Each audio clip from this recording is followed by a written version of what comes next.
I guess the challenges that I faced when I was younger, all the moves and having to start over and make new friends each time was challenging. I found myself becoming quite withdrawn because I was fed up of having to explain who I was, where I was from.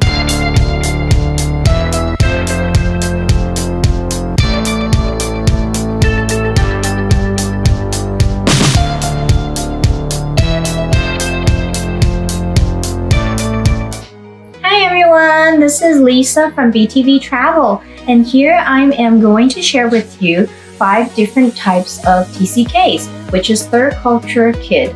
Okay, number 1 is the most commonly known one are the military kids. There are also another nickname for them is military brats. These are parents that are in the Marine Corps or Air Force. Okay? And also number 2 is the foreign diplomats. There are a lot of the TCK kids, their parents serve as ambassadors of another country.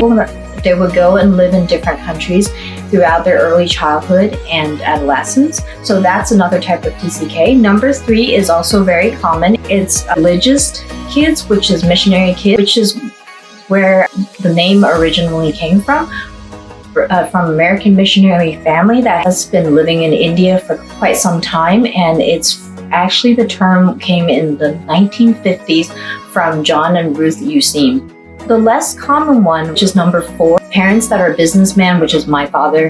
He is a businessman, but his business was actually mostly stationed in Taiwan.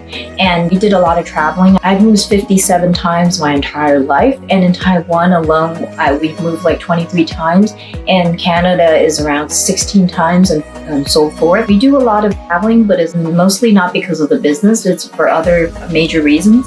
Okay, so number 5 would be an exception. It would consider the other category. There's a lot of countries that have a civil unrest and is at war with other countries such as Syria, Yemen. In the past, there is World War II veteran kids or like World War II refugees from Vietnam War and from the South Korean War. Parents of refugees would also be considered another type of third culture kid. Okay, so these are some of the 5 main types of TCKs.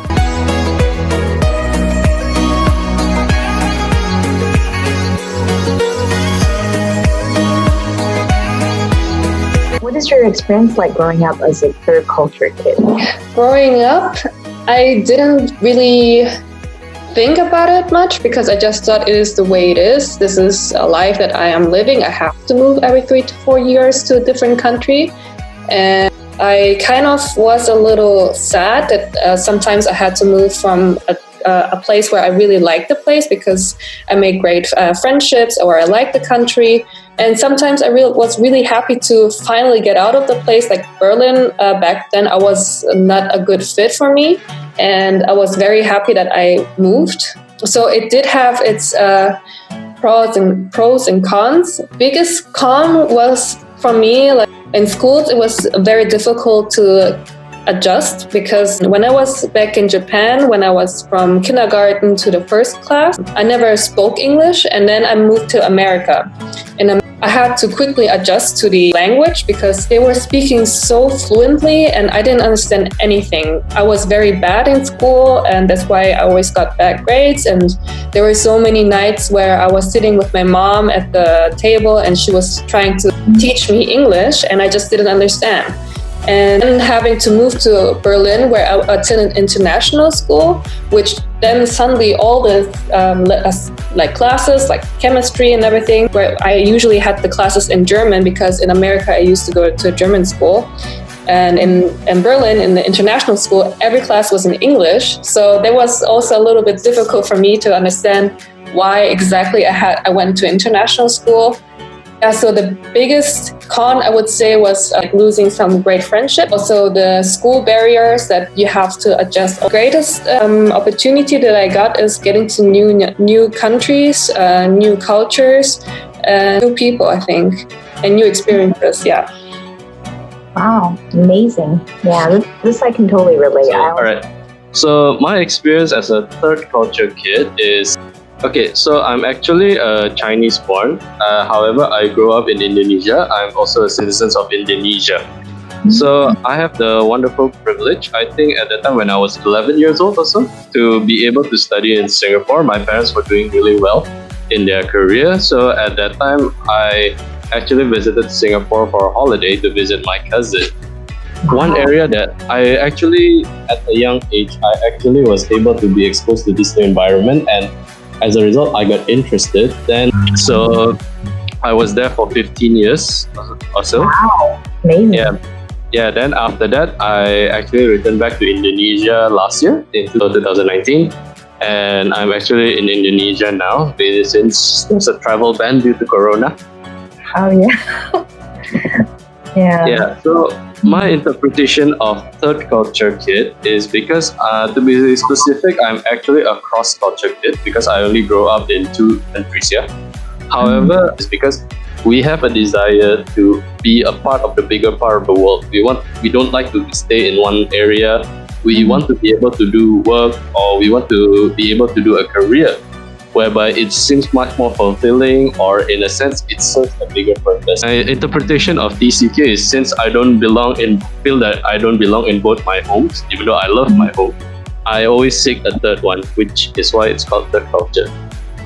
I see. Today I'm really honored to invite Jane to our show, and she's also a third culture kid. Yeah, so please introduce yourself.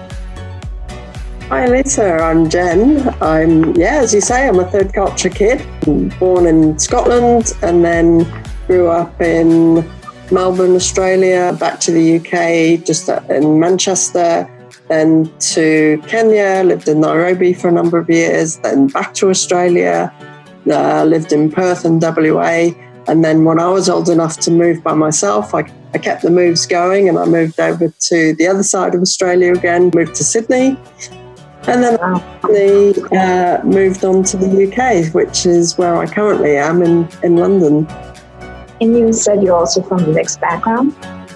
Yes, I was adopted in Scotland, raised by a white English family, but then in later years I discovered my mixed heritage. So my father is Indian, my birth father is Indian from Delhi, and my mother's Scottish, so yeah, half Scottish, half Indian.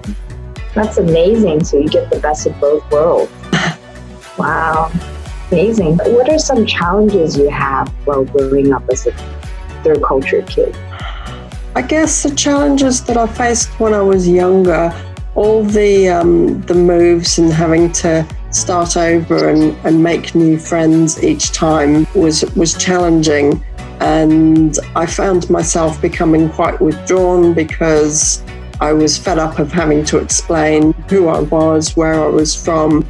And particularly when I moved to Perth as a teenager, I went from a very sort of expat kind of lifestyle to a school with kids who hadn't lived in other places. And they just didn't get me. You know, I was the weirdo, the foreigner.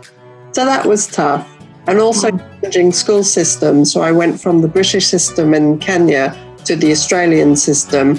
And the age and where I was at, I just didn't fit. I wish I could give you a hug. That was a long time ago. Thanks for watching.